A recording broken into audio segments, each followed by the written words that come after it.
Discussion हो रही थी क्या ये बजटिंग के एरिया में, और हमने लास्ट लेक्चर में फंक्शनल बजट और मास्टर बजट को लेके दो इलस्ट्रेशन 5 और 7 देखी थी।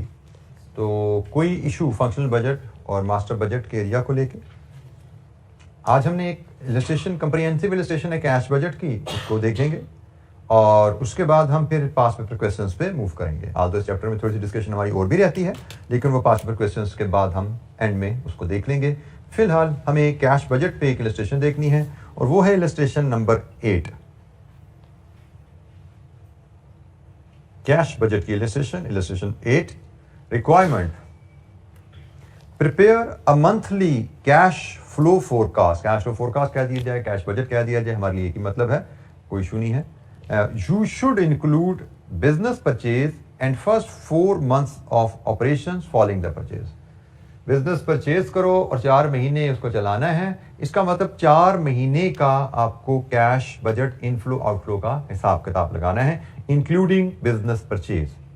डाटा पढ़ते हैं जी, देखते हैं क्या कहानी है, बिजनेस परचेज का क्या मतलब है और क्या बातें हो रही हैं यहाँ पे। In the near future Zee Limited will purchase a manufacturing business for 315,000.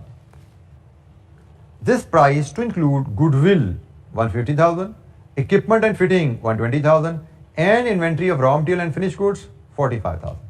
3,15,000 देके आप कारोबार खरीदोगे और कारोबार 3,15,000 किस मद में दे रहे हो? Goodwill, equipment and fitting and inventory. ये 3,15,000 का ब्रेकअप दे दिया उसने। बिजनेस खरीदने के बाद a delivery van will be purchased for 15,000 as soon as business is purchase is completed. The delivery van will be paid for in the second month of operation. खरीदनी फौरन है, पेमेंट सेकंड मंथ करनी है। Following forecasts have been made for the business following purchase.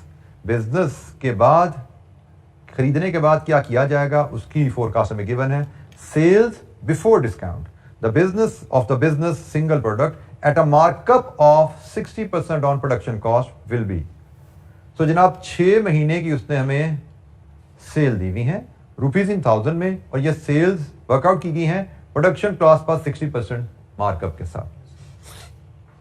25% of the sales will be for cash, the reminder will be on credit. हर महीने की 25% cash sales हैं, 75% credit sales हैं, for settlement in the month following that of cell.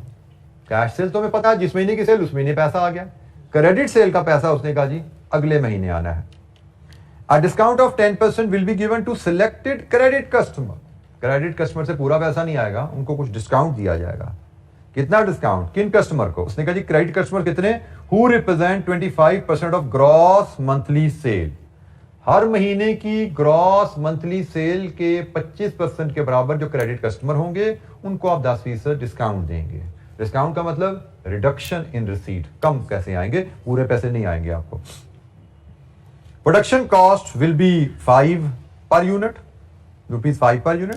The production cost will be made up of raw material, labour, fixed overhead. और fixed overhead cost जब भी आपको per unit दी जाए इसका मतलब है ये OAR है, ओवरहेड एब्जॉर्प्शन रेट है, क्योंकि हमें पता है फिक्स्ड कॉस्ट कभी भी पर यूनिट इनकर नहीं होती। फिक्स्ड कॉस्ट जब भी पर यूनिट दी गई है इसका मतलब टोटल खर्चे को, जो किराया में भी सैलरीज की मद में जो खर्चा है उसको टोटल प्रोडक्शन से डिवाइड करके पर यूनिट बनाया गया। ठीक है, खर्चा कभी पर यूनिट हम पे नहीं करते। हाँ, रॉ मटेरियल हम पर यूनिट पे करेंगे, लेबर हम पर यूनिट पे करेंगे, जितने यूनिट बनाएंगे उतना पेमेंट कर देंगे, लेकिन फिक्स्ड ओवरहेड बिल्डिंग का किराया है वो हम पर यूनिट पे नहीं करते। अगर पर यूनिट गिवन है तो टोटल किराया डिवाइड विद टोटल प्रोडक्शन करके निकाला गया है। तो एनीवेज आगे चलते हैं जी। Production will be arrange so that closing inventory at the end of any month is sufficient to meet the sale requirement in the following month. A value of 30,000 rupees is placed on the inventory of finished goods which was acquired on the purchase of business. Purchase of business में आपने inventory खरीदी थी ना total 45,000 की, उसमें क्या जी 30,000 उसमें से फिनिश गुड्स है, इसका मतलब 15,000 शायद रॉ मटेरियल है। ठीक हो गया। This valuation is based on the forecast production cost per unit given in note 2 above. ये जो 30,000 की वैल्यूएशन है ये इस नोट में ये जो कॉस्ट पर यूनिट की फोरकास्ट है ना इस पे बेस करके है। इसका मतलब ये कितने यूनिट्स हैं?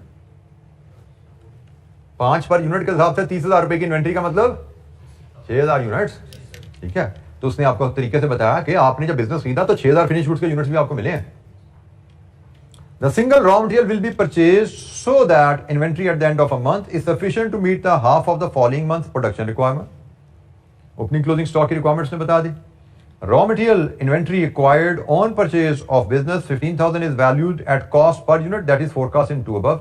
ये valuation भी इसी तरीके से की गई है. ठीक है. Raw material will be purchased on 1 month credit. Costs of direct labor will be met as they are incurred in production. Fixed production overhead rate of 1 rupee per unit is based upon a forecast of the first year's production of 150,000 units. उसने बता दिया ये 1 रुपए का rate कैसे निकाला है. सालाना प्रोडक्शन 1,50,000 यूनिट्स के हिसाब से. This rate includes depreciation of equipment and fittings on straight line basis over the next 5 years. Fixed production overhead is paid in the month incurred. जिस महीने खर्चा उसी महीने पे हो जाता है. Selling and admin overheads are all fixed and will be 2,08,000 in the first year. These overheads include depreciation of delivery van at 30% per annum on a reducing balance basis. All fixed overhead will be incurred on regular basis, मतलब equally हर महीने जाएंगे and paid in the month incurred with the exception of the rent rates which is 25,000 payable for the year ahead in the month 1 for the rent and rates. ये जी कहानी हम दोबारा पढ़ेंगे जैसे जैसे हम बजट बनाना शुरू करेंगे. फिलहाल हम बजट के फॉर्मेट की तरफ चलते हैं और 1 बाय 1 एक एक आइटम को मजीद ध्यान से पढ़ते जाएंगे और इनको डील करते जाएंगे. ठीक है. तो हमें 6 महीने का कैश बजट बनाना है. 4 महीने का कैश बजट बनाना है और कैश बजट का जो फॉर्मेट हमारा होगा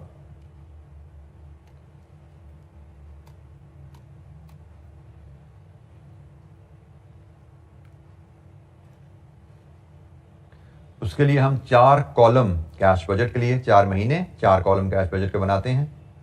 1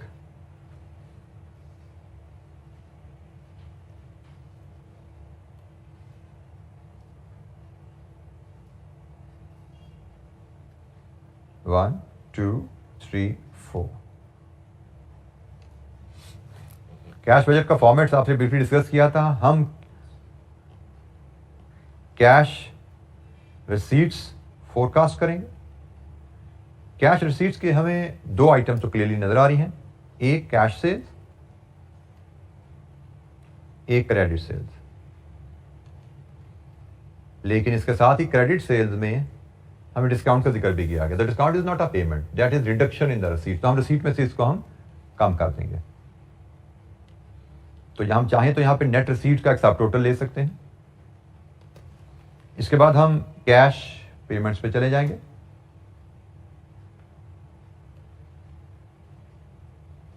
कैश पेमेंट्स के हेड देखते हैं. तो पहले हमें बिजनेस परचेज का जिक्र किया गया है.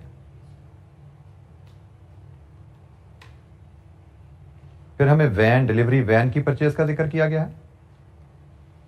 फिर payment against material, labour, fixed production overheads and selling and distribution, selling and admin overhead, note number 7. Selling and admin overheads. एक आध रो हम छोड़ देते हैं किसी और आइटम के लिए, कम से अगर ओमिट हुई हो. नेट रिसीट्स में से कैश पेमेंट्स आप डिडक्ट करें तो यहां पे आपको नेट रिसीट्स ऑब्लिक पेमेंट्स बनेगी. इनमें आप ओपनिंग बैलेंस ब्रॉड फॉरवर्ड ले आए तो आपके पास क्लोजिंग बैलेंस कैरिड फॉरवर्ड आ जाता है. तो ये जनाब आपका कंप्लीट कैश फोरकास्ट या बजट का फॉर्मेट.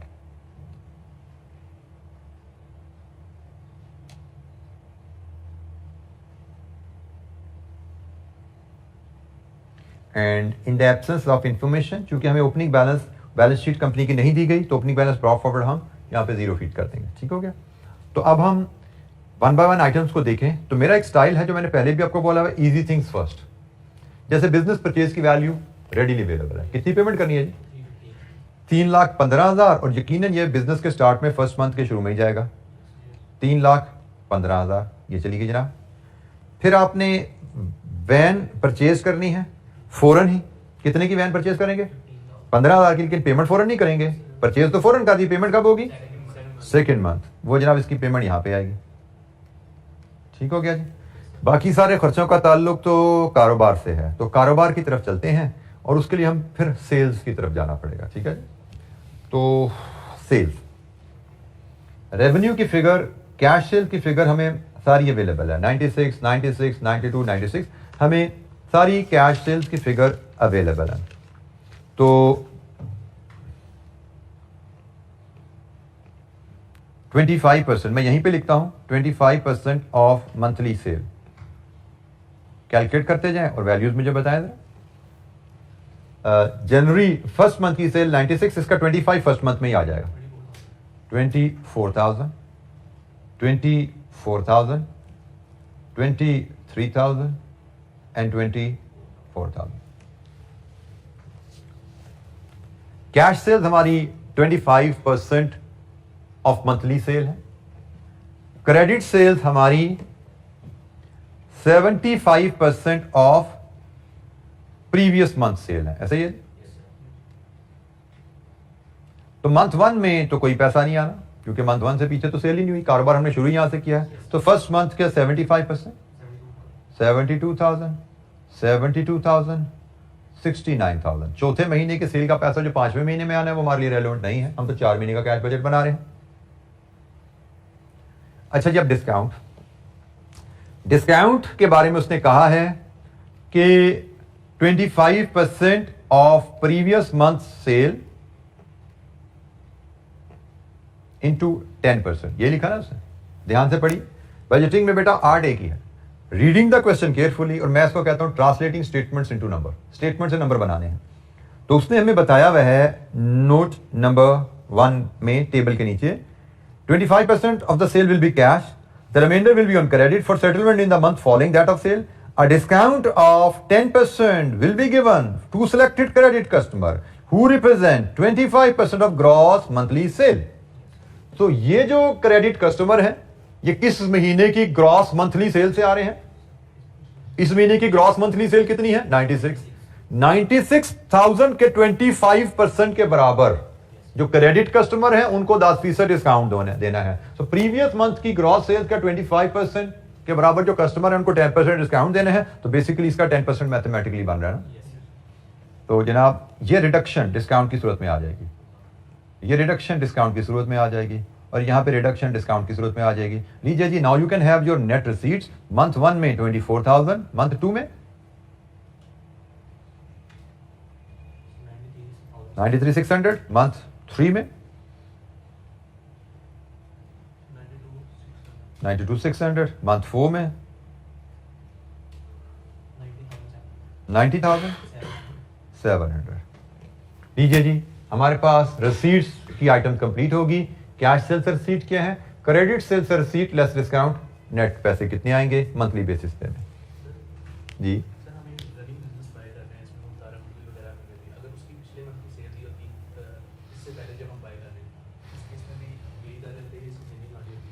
बेटा, क्वेश्चन को पढ़ना बड़ा जरूरी है। मैं बार बार बोल रहा हूं, क्वेश्चन को आप पढ़ेंगे, जो कुछ उसमें बताया गया है उसके मुताबिक चलेंगे। क्वेश्चन जो जब पढ़ते हैं तो उसमें आपको बताया गया है कि आप जब बिजनेस खरीद रहे हो तो उसमें आप क्या क्या एसेट्स बाय कर रहे हो। क्या इसमें कोई रिसीवेबल नजर आ रहे हैं आपको? तो रिकवरी तो रिसीवेबल के अगेंस्ट होती है।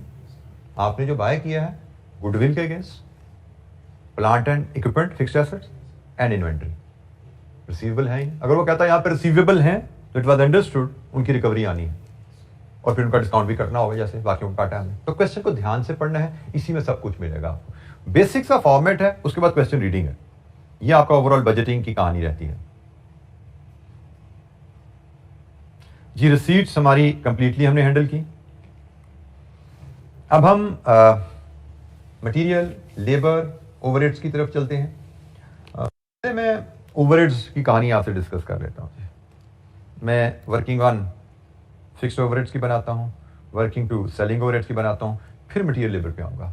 ठीक है जी, क्योंकि मटेरियल लेबर का ताल्लुक प्रोडक्शन से है। तो सेल्स से प्रोडक्शन, प्रोडक्शन से कंजम्पशन, कंजम्पशन से परचेज, और परचेज से फिर पेमेंट। लंबी कहानी है। लेबर सेल्स से प्रोडक्शन, प्रोडक्शन से लेबर कॉस्ट से पेमेंट, मल्टीपल स्टेप्स हैं। जबकि फिक्स्ड कॉस्ट और सेलिंग कॉस्ट एक एक नोट है, सब कुछ उसी के अंदर है, कोई लंबी चौड़ी कहानियां नहीं डाली हमने। जैसे नोट नंबर 6 है वो फिक्स्ड प्रोडक्शन ओवरहेड्स का। नोट नंबर 6 दोबारा पढ़ते हैं। और इसके मुताबिक पेमेंट्स बनाते हैं। उसने कहा जी आपने जो ओवरहेड का रेट 1 रुपी पर यूनिट निकाला है ये सालाना प्रोडक्शन 1,50,000 पे बेस करके। हमें पता है OAR कैसे आता है, budgeted overheads divided with budgeted production. Budgeted overhead divide with budgeted production. अगर 1 रुपया आ रहा है इसका मतलब बजटेड ओवरहेड 1,50,000 है, सालाना खर्चा 1,50,000 है, तभी 1 रुपया पर यूनिट आया ना भाई। तो सालाना खर्चा 1,50,000 है। हमने कहा जी हमें फिक्स्ड पेमेंट की जब बात करते हैं तो हमें कॉस्ट की अमाउंट चाहिए। सबसे पहले कॉस्ट आ गई 1,50,000। फिर दूसरा पॉइंट हमने डिस्कस किया था, क्या ये सारी कॉस्ट कैश कॉस्ट है? नो, इसमें डेप्रिसिएशन शामिल है। हमने कहा थी cash depreciation non cash cost के अगेंस्ट तो पेमेंट होती नहीं है, हम तो कैश बजट बना रहे हैं। टोटल कॉस्ट 1,50,000 है, उसमें डेप्रिसिएशन भी शामिल है, उसको निकाल दो क्योंकि हम तो कैश बजट बना रहे हैं। तो डेप्रिसिएशन माइनस कर देंगे, फिर कैश कॉस्ट बच जाएगी। उसने कहा जी fixed production overhead is paid in the month incurred, और उसने शायद लिखा नहीं, अगर नहीं लिखा तो इसका मतलब यही समझा जाएगा हर महीने बराबर खर्चा होता है। ठीक है, अगर नहीं लिखा तो यही समझा जाएगा हर महीने खर्चा बराबर होता है। तो अब जनाब हम फिक्स्ड ओवरहेड की वर्किंग बनाने जब चलते हैं तो हमने कहा जी वर्किंग 1 हम बनाएंगे। पहले सबसे पहले हम एनुअल फिक्स्ड प्रोडक्शन ओवरहेड की कॉस्ट लाएंगे। It will be 150,000 units into ₹1। ये जनाब 1,50,000 रुपया ये सालाना फिक्स कॉस्ट है। फिर इसमें से हम लेस कर देंगे डेप्रिसिएशन जो नॉन कैश है, डेप्रिसिएशन ऑफ इक्विपमेंट। उसके बारे में उसने कहा है किस तरह कैलकुलेट की गई है डेप्रिसिएशन। उसने कहा जी इक्विपमेंट की डेप्रिसिएशन जो है this include depreciation of equipment sitting on straight line basis over the next 5 year. तो 1,20,000 का आपने इक्विपमेंट खरीदा है, एम आई राइट? पहले पैरा में 1,20,000 का इक्विपमेंट खरीदा है और 5 साल स्ट्रेट लाइन, सालाना डेप्रिसिएशन कितनी बनी? 24,000। लीजिए जी ये आपकी आ गई कैश कॉस्ट 1,26,000, ये कैश कॉस्ट है। और इसने कहा this cost is paid in the month incurred in the absence of information. ये एनुअल कैश कॉस्ट है, हम यहां से हम मंथली बजट बना रहे हैं, इसका मंथली कैश कॉस्ट बना लीजिए। It will be 126,000 divide with 12, कितनी बनी? 10,500। जिस महीने का खर्चा उसी महीने पे हो जाना है। सो हर महीने 10,500 पे होगा। हर महीने 4 महीने का बजट है, हर महीने 10,500 पे होगा।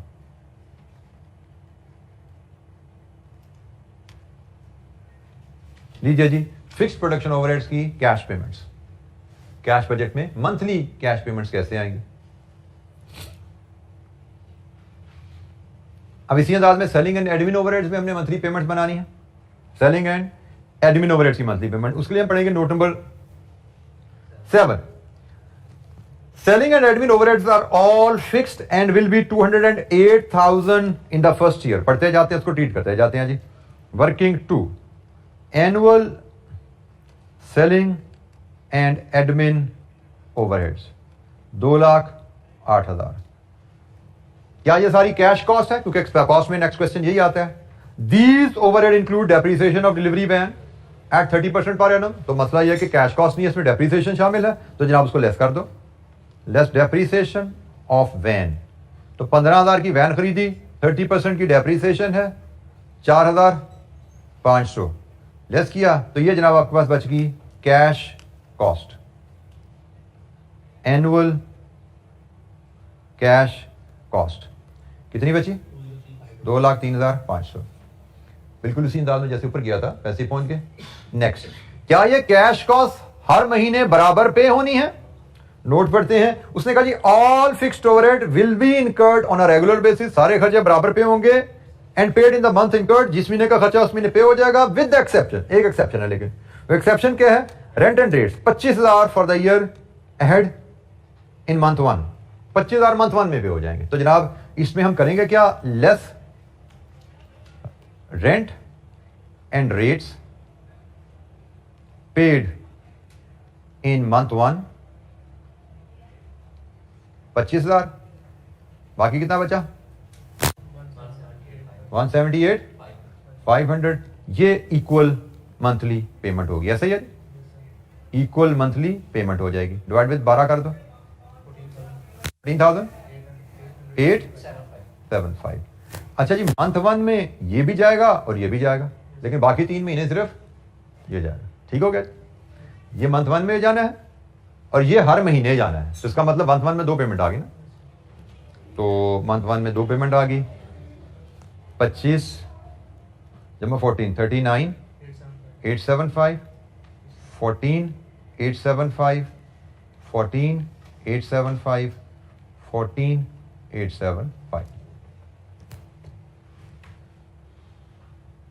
Easy figures first. हर सवाल करते हुए न्यूमेरिकल में ख्याल किया कीजिए। बात का होता क्या है, जैसे मैंने कहा मटेरियल और लेबर की फिगर थोड़ी सी लेंथी वर्किंग से आनी है।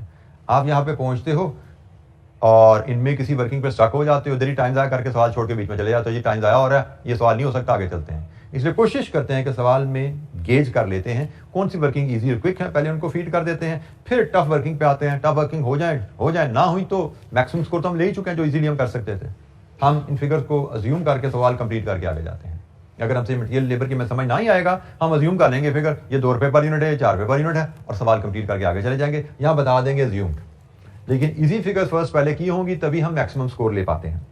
जी एनी क्वेश्चन? अच्छा जी, अब हम मटेरियल और लेबर की बात करते हैं। लेबर के बारे में उसने हमें लिखा हुआ है, पहले हम लेबर को चलो डिस्कस कर लेते हैं। लेबर के बारे में note number 5, cost of labour will be met as they are incurred in production. और कॉस्ट ऑफ लेबर है कितनी? 1.5 रुपीज पर यूनिट। मतलब हमें मंथली प्रोडक्शन मिल जाए तो monthly production into 1.5 monthly labour cost आ जाए। मंथली लेबर कॉस्ट जिस महीने की कॉस्ट उसी महीने पे हो जाएगी। अब मंथली प्रोडक्शन कैसे आएगी? In units. उसके लिए अगर हम मंथली सेल्स मिल जाए plus closing stock minus opening stock, याद है इक्वेशन ये? Sales plus closing stock minus opening stock, monthly production आ जाती है। अब मंथली सेल्स यूनिट्स चाहिए और मंथली ओपनिंग क्लोजिंग स्टॉक के यूनिट्स चाहिए। मंथली सेल यूनिट्स, तो मंथली, इसके लिए हम बनाते हैं वर्किंग नंबर 3। हम वर्किंग नंबर 3 पे जाते हैं और वर्किंग नंबर 3 में हम मंथली सेल यूनिट्स पे जाते हैं। मंथली सेल यूनिट्स तो अवेलेबल नहीं है, मंथली रेवेन्यू में अवेलेबल है। रेवेन्यू से यूनिट्स में जाने का तरीका क्या है? Revenue divide with price. बिल्कुल ठीक है, प्राइस निकालने का तरीका उसने दिया हुआ है हमें। तो जनाब हम फॉर्मेट बनाने जा रहे हैं, और ये फॉर्मेट में आप जरा बजट तो बना रहे हैं 4 महीने का, लेकिन ये फॉर्मेट मैं 6 महीने पे बनाने जा रहा हूं। क्यों? You will soon get to know, आपको भी समझ आ जाएगी ये 6 महीने पे फॉर्मेट क्यों बन रहा है। तो हम ये वर्किंग 3 6 महीने पे शुरू कर रहे हैं जी।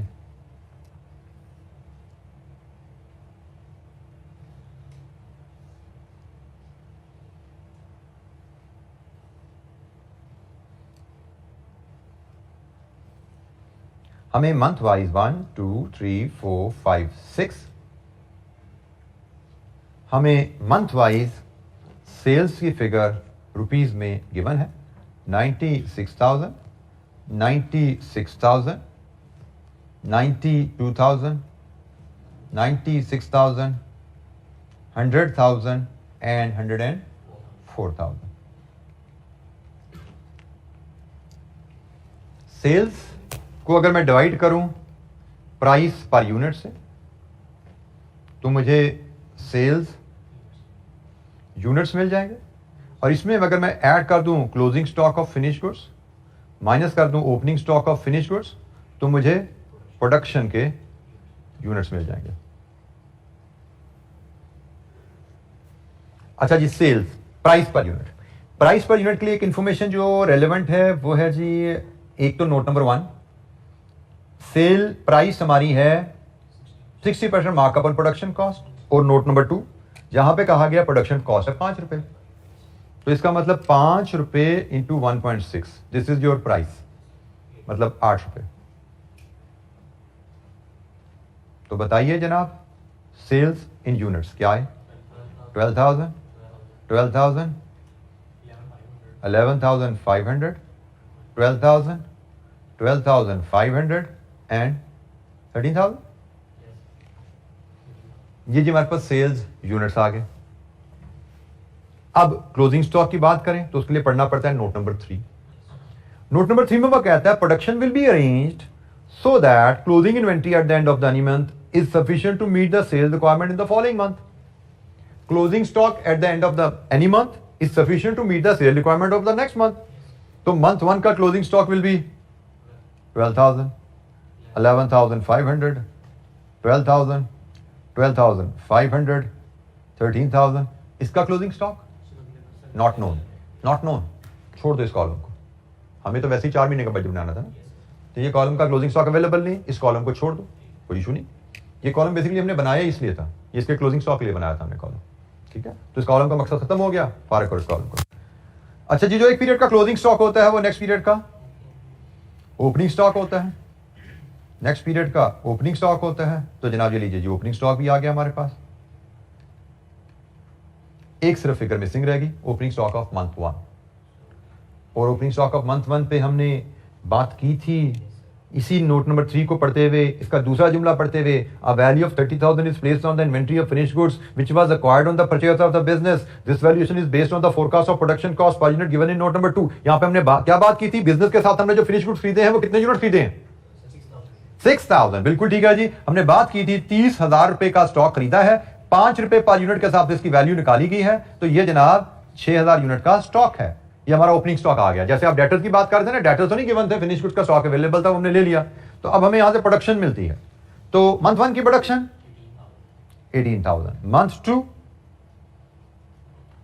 11,500, मंथ 3 12,000, मंथ 4 12,500, मंथ 5 13,000। ये जी हमारे पास प्रोडक्शन आ गई। अब जब प्रोडक्शन आ जाए आपके पास, तो प्रोडक्शन इंटू 1.5 रुपीज लेबर करती है, जिस महीने की कॉस्ट उसी महीने पे होना है। तो जनाब मैं यहाँ पे लेबर कॉस्ट की वर्किंग जो बनाऊंगा उसमें मैं यहाँ पे बता दूंगा कि जी मैंने लेबर कॉस्ट कैसे निकाली है, प्रोडक्शन यूनिट्स उठाए हैं वर्किंग 3 से और उनको मल्टीप्लाई कर दिया रुपीज 1.5 पर यूनिट के साथ, ठीक है। तो ये मेरी presentation excellent exam point of view से कि वर्किंग 3 से प्रोडक्शन के यूनिट्स उठाओ हर महीने और उसको 1.5 से मल्टीप्लाई करते जाओ, जिस महीने की कॉस्ट उसी महीने पेमेंट है। तो पहले महीने की प्रोडक्शन थी 18,000, काल 18,000 into 1.5, this is the payment 27,000। दूसरे महीने की प्रोडक्शन थी, ये जरा इसको नोट डाउन कर लो सारी प्रोडक्शन, ये प्रोडक्शन की वैल्यूज आ रही हैं। हमें 4 महीने का बजट बनाना है, 4 महीने की प्रोडक्शन 11,500 12,500, ठीक हो गया जी। तो दूसरा महीना 11,500 इंटू 1.5 17,250 जी। 12,000 इंटू 1.5 18,000, 12,500 इंटू 1.5 18,750 जी। एनी क्वेश्चन, कोई सवाल? वर्किंग 3 से प्रोडक्शन यूनिट्स उठाए और 1.5 रुपीज प्रोडक्शन कॉस्ट है, लेबर की कॉस्ट है, हमने वो मल्टीप्लाई किया, जिस महीने का खर्चा उस महीने पेमेंट आ गई। कोई सवाल? अच्छा जी, अब हमें मटेरियल की परचेज के अगेंस्ट पेमेंट लेनी है, मटेरियल की परचेज के अगेंस्ट पेमेंट लेनी है। मटेरियल की परचेज की फिगर आती है consumption plus minus opening closing stock, और कंजम्पशन की फिगर आती है प्रोडक्शन के ऊपर बेस करके। तो मटेरियल के बारे में हमें जो नोट दिया गया है उसमें material consumption 2.5 rupees per unit बताया गया है, हमें कंजम्पशन रुपीज में अवेलेबल है। जब आपको प्रोडक्शन की फिगर यहां मिल गई तो प्रोडक्शन की फिगर को लेकर आप रॉ मटेरियल कंजम्पशन बना सकते हो at the rate of rupees 2.5 per unit. तो जनाब प्रोडक्शन को 2.5 से मल्टीप्लाई करो, मंथ 1 की कंजम्पशन 45,000, ये रुपीज में आ गई है जी कंजम्पशन 45,000। मंथ 2 28,750, 3 मंथ 4 मंथ 5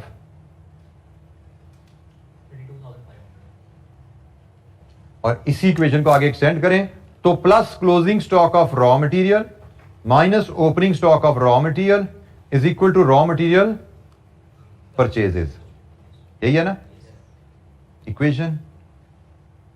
और क्लोजिंग स्टॉक के बारे में नोट पढ़ेंगे आप, note number 4, single raw material will be purchase so that inventory at the end of any month is sufficient to meet the half of the following month production requirement. Following month production requirement का half, ठीक हो गया। तो following month production requirement का half closing stock है 14,375, 15,000, 15,625, 16,250। इसका closing stock available नहीं है, इसका काम भी खत्म हो गया क्योंकि हमें तो 4 महीने का बजट बनाना है ना, इसका काम यहीं तक था इस कॉलम का, ये भी खत्म हो गया। अब एक पीरियड का क्लोजिंग, नेक्स्ट पीरियड का ओपनिंग बनता है।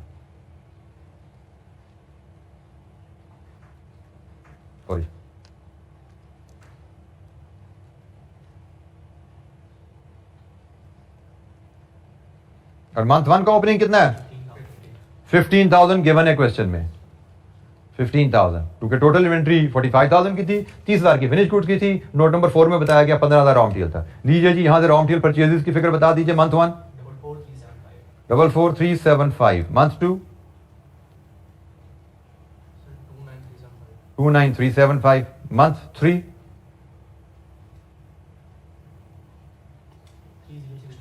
30,625, मंथ 4 31,875। ये जी हमारे पास रॉ मटेरियल की परचेजेस आ गई हैं, और हमें कहा गया है रॉ मटेरियल की परचेजेस की जो पेमेंट होती है, raw material will be purchased on 1 months credit. ये है मंथली परचेजेस। हमें तो परचेजेस के केस पेमेंट चाहिए ना, तो मंथ 1 की परचेज की जो पेमेंट जाएगी वो जाएगी जनाब मंथ 2 में। मंथ 1 में कोई पेमेंट नहीं आएगी क्योंकि हमारा ओपनिंग बैलेंस में कोई क्रेडिटर्स नहीं है। 44,375,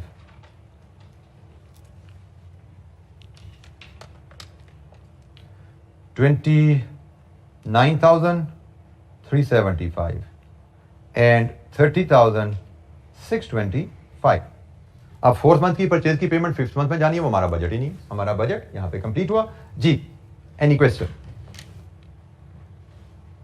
सो हमने कॉस्ट को भी देखना है, कैश कॉस्ट को भी देखना है, और पेमेंट टर्म्स को भी देखना है when it comes to cash budgeting. लीजिए जी, रिसीट्स आपके पास हैं। रिसीट्स में से आप, इसको मैं नेट रिसीट नहीं कहना चाहिए मुझे, यहां पे इसको टोटल रिसीट लिखना चाहिए। नेट रिसीट पेमेंट तो नीचे आ रही है, इसको मैं टोटल रिसीट लिखूंगा। ये टोटल रिसीट्स है, इसमें से पेमेंट लेस करें, मंथली आपका नेट या रिसीट या पेमेंट की वैल्यू आएगी, और वहां से आप बना लें।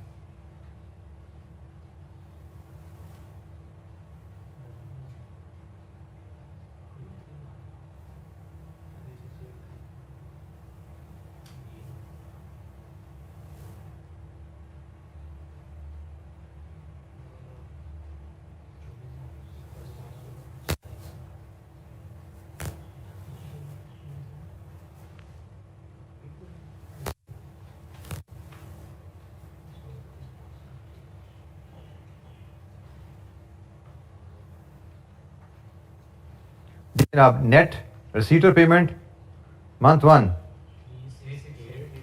जी 368 375 नेगेटिव, यही आपका फिर क्लोजिंग में नेगेटिव आ गया। 368 375 नेगेटिव, ये ब्रॉ फॉरवर्ड हो गया 368 375 जी। मंथ 2 8400 नेगेटिव, क्लोजिंग बैलेंस 376 775 376 775 जी। मंथ 3 19850 पॉजिटिव है जनाब। बैलेंस किधर आ गया?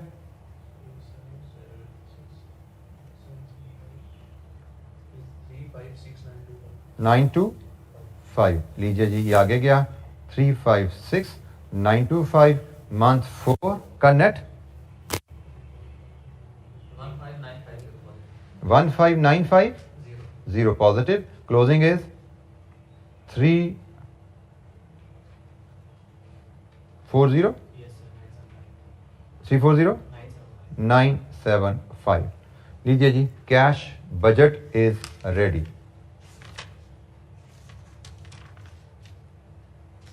कैश बजट हमारा कंप्लीट है जी। एनी क्वेश्चन, कोई सवाल?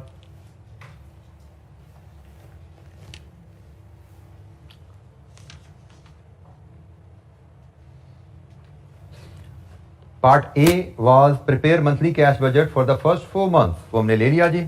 ये हमारा पार्ट ए हो गया। अब हम पार्ट बी पे भी नजर दौड़ा सकते हैं। पार्ट, ये आप कह सकते हैं लगभग एग्जाम लेवल क्वेश्चन है। आपका कहने को इलस्ट्रेशन है, लेकिन ये एक एग्जाम लेवल का आपका कैश बजटिंग पे क्वेश्चन है। Part B, calculate the inventory receivables and payables balances, inventory receivables and payable balances at the end of the 4-month period. Comment briefly upon the liquidity situation. Company की liquidity situation क्या है उस पर भी बात कीजिए। तो जनाब, इन्वेंट्री की पोजीशन क्या है। इन्वेंट्री हमारे पास दो तरह की हैं, एक रॉ मटेरियल, एक finish goods. Raw material inventory का क्लोजिंग स्टॉक मंथ 4 के एंड पे आ रहा है जनाब। रॉ मटेरियल इन्वेंट्री का क्लोजिंग स्टॉक ये है, ठीक हो गया जी। रुपीज में ये स्टॉक है 16,250, raw material rupees 16,250। Finish goods का क्लोजिंग स्टॉक आ रहा है जी हमारे पास यूनिट्स में, ये है जी, ये 12,500 यूनिट्स हैं और हमसे मांगा गया है कैलकुलेट द इन्वेंट्री, वहां पे वैल्यू की बात की जाती है। तो 12,500 यूनिट्स हैं, वैल्यू 5 रुपए के हिसाब से, क्योंकि प्रोडक्शन कॉस्ट 5 रुपए है ना। कितनी बनी वैल्यू? 62,500। फिर हमसे कहा गया है रिसीवेबल का बैलेंस बताइए।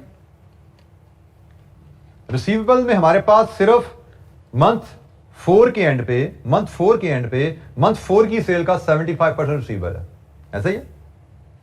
मंथ 4 की जो क्रेडिट सेल्स है वही रिसीवेबल मंथ एंड पर रिफ्लेक्ट होंगी ना। तो ये मंथ 4 की सेल है, 96,000 की सेल है, इसका 75% हमारा क्रेडिट सेल्स है 4 में, यही हमारा रिसीवेबल रहेगा 22,000। लास्ट आइटम पेएबल्स है। पेएबल्स हमारे आउटस्टैंड कर रहे हैं सिर्फ मटेरियल के अगेंस्ट, ऐसा ही है। लेबर की जिस महीने का खर्चा इस महीने पे हो रहा है, ओवरहेड भी जिस महीने का खर्चा उस महीने पे हो रहा है, सिर्फ परचेजेस के पेएबल स्टैंड कर रहे हैं और उसमें भी स्टैंड करेगा मंथ 4, क्योंकि एक महीने का क्रेडिट है। मंथ 4 की पेमेंट जो मंथ 5 में होनी है ये हमारा पेएबल का बैलेंस स्टैंड करेगा, क्योंकि हम यहां तक की पेमेंट, तो ये तो पेमेंट हम कर चुके हैं अपने पीरियड में 31,875 31,875। ये जो हमें 4 वैल्यूज देनी पड़ी, एक इन्वेंट्री रॉ मटेरियल, एक इन्वेंट्री फिनिश गुड्स, एक रिसीवेबल्स, एक पेएबल्स। ये हमारा पार्ट बी भी कंप्लीट हो गया जी। Any question?